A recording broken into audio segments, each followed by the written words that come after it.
क्या अदलिया मुत्तहिद मौक़िफ़ अपना सकेगी या इख्तलाफ बरकरार रहेगा, और इसके साथ साथ अभी क्या मामला चल रहे हैं, क्या कोर्स ऑफ एक्शन हो सकता है, इस पर ख़बरें और तज्ज़िया एहतशाम साहब से लेते हैं। एहतशाम साहब, हम देख रहे हैं कि अभी भी इसके जोर्स जो हैं वो महसूस किए जा रहे हैं 27th कॉन्स्टिट्यूशनल अमेंडमेंट के, और जजेस भी इस पर बातचीत भी कर रहे हैं। वहाँ से ख़बरें क्या आ रही हैं राहदारियों से, क्या कोर्स ऑफ एक्शन ये जजेस लेंगे जिनके इस्तीफ़े जो थे वो हम देख रहे थे कि उनके बारे में कहा जा रहा था कि मज़ीद इस्तीफ़े आने वाले हैं। इनके अलावा अब जस्टिस याहिया अफरीदी वो क्या इस मामले पर करने जा रहे हैं?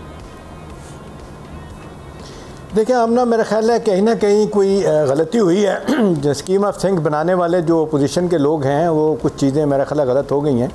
इत्तलात ये है कि ये जो तय किया गया था कि ये फुल कोर्ट के बाद जो है ना इज्तिमाई इस्तीफ़ों की बात होगी, और इसमें ना सिर्फ अपना क्या कहते हैं जजेस हज़रात होंगे, बल्कि वो जो तहरीक चलाने की बात हो रही है वकला की भी, वो भी आगे आएंगे। लेकिन आपने देखा कि इजलास के बाद जिस तरीके से वकला के अंदर इख्तलाफात पैदा हुआ, वहीं से मामला जो है ना ख़राब हो गया। आपने देखा कि सिर्फ हामिद ख़ान जो है उन्होंने कहा कि जी इज्तिमाई इस्तीफ़े देने पे और टोटल बाइकआउट करने के सुप्रीम कोर्ट के हमें करना चाहिए। तो फिर आपने देखा कि वहाँ पे एतजाज़ हसन ने और मुनीर मलिक ने इसकी मुखालफत की। वो कहा जाता है बाकी वकला ने भी कहा कि जी ये तो बिल्कुल सिस्टम को ख़राब करने वाली बात है। गलत या सही, ये आइन में लिखा हुआ है 2/3 मेजॉरिटी के साथ अगर कोई आप आइन में तरमीम करते हैं तो चैलेंज तो आप कर भी रहे हैं, अगरचे कहा जाता है चैलेंज नहीं हो सकता, लेकिन स्ट्रेट अवे उसको आप मानने से इनकार कर दें तो वो उनका यही कहना था एतजाज़ हसन और बाकी लोगों का कि शायद हमारे लिए ठीक नहीं है। तो मेरा ख्याल आमना जो ख़तरा था वो एक तरह तो टल गया। अब यही लग रहा है कुछ इत्तलात हैं कि 2 इस्तीफ़े तो आएँ, उसके बाद जो है ना शायद ऐसा ना हो। लेकिन 2 बड़ी इंपॉर्टेंट चीज़ें हैं जिसमें ख़बर मैं आपको दूँगा।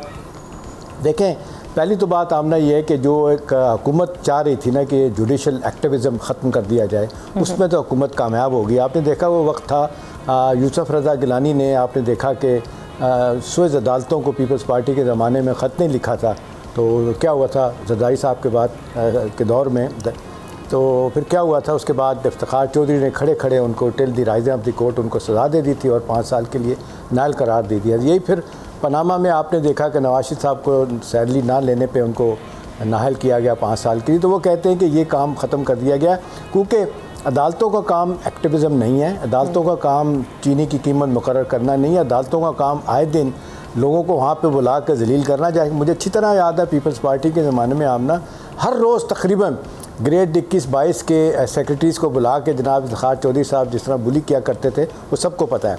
तो एक तो मेरा ख्याल है ये पॉलिटिकल लोगों के जहनों में ये भी बात थी कि एक तो हमारी रुसवाई, दूसरा ये है कि वो जो कहते हैं पार्लियामान सुप्रीम है जिसको मानते हैं एतजाज़ हसन भी कि भी ठीक है फैसले वो करेंगे, ये तो तारीख बताएगी किसने गलत किया किसने सही किया, कौन राइट्स ऑफ द हिस्ट्री रहा या नहीं रहा, वो तो बात की बात है।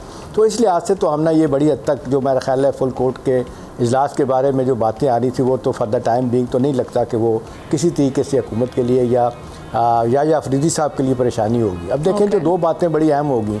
अभी देखें ये तय हो गया कि supreme court as appellate court के तौर पे काम करेगी, जो हाई कोर्ट से मुकदमात आएंगे उन्हीं को सुनेगी, चाहे वो दीवानी केसेस हैं, फौजदारी केसेस हैं, बैंकों से मुतल्लिक हैं, टैक्सेस से मुतल्लिक हैं, कॉरपोरेट सेक्टर है, आए दिन और मसाइल हैं।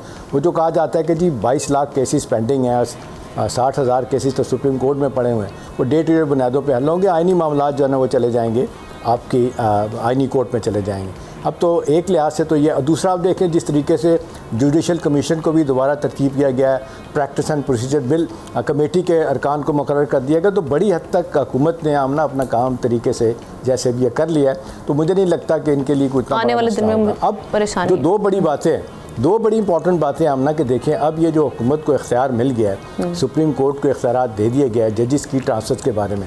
खबर ये आमना कि 2 वो जो आपको याद होगा हाई कोर्ट इस्लामाबाद के 6 जजेस ने ख़त लिखा था पहले आमिर फ़ारूक को जो उस वक्त चीफ जस्टिस थे इस्लामाबाद हाई कोर्ट के, वो जज हैं सुप्रीम कोर्ट के, और कहा था कि जी मुदाखलत हो रही है रोका जाए। फिर उन्होंने सुप्रीम कोर्ट के चीफ जस्टिस को भी ख़त लिखा था, लेकिन आपने देखा कुछ नहीं हुआ था। अब कहा जा रहा है कि पहले मरहले में इन 6 जजों में से 2 जजों का फ़ैसला कर लिया गया है, जिसमें जस्टिस बाबर सत्तार और अल्लाह भला करे आपके इजाज़ इसहाक साहब, इनको भेजा जाएगा बलूचिस्तान हाई कोर्ट, वहाँ से फिर इनको तुरबत जो है ना वो जो हाई कोर्ट का बेंच है वहाँ पे भेजा जाएगा। अब देखें ये हुकूमत के पास एक लीगली गलत या सही तो बाद में तय होगा ना, एक इख्तियार आ गया है वो अदालतों के पास, जिसको चाहे जिसको भेज सकते हैं। एक तो इसकी डायमेंशन ये है। दूसरी आमना खबर ये है जो मेरे ख्याल में इससे बड़ी खबर है, वो ये है कि 28वीं तरमीम पे बाकायदा तौर पे काम शुरू हो गया। और मेरी इत्तला के मुताबिक वो खुफिया सेल दोबारा एक्टिवेट हो गया जो काम किया करता था, और ये दिसंबर में 18वीं तरमीम आ जाएगी। और 3 चीज़ें, ये कमिंग दिसंबर या दिसंबर 2026 की बात कर रहे हैं आप?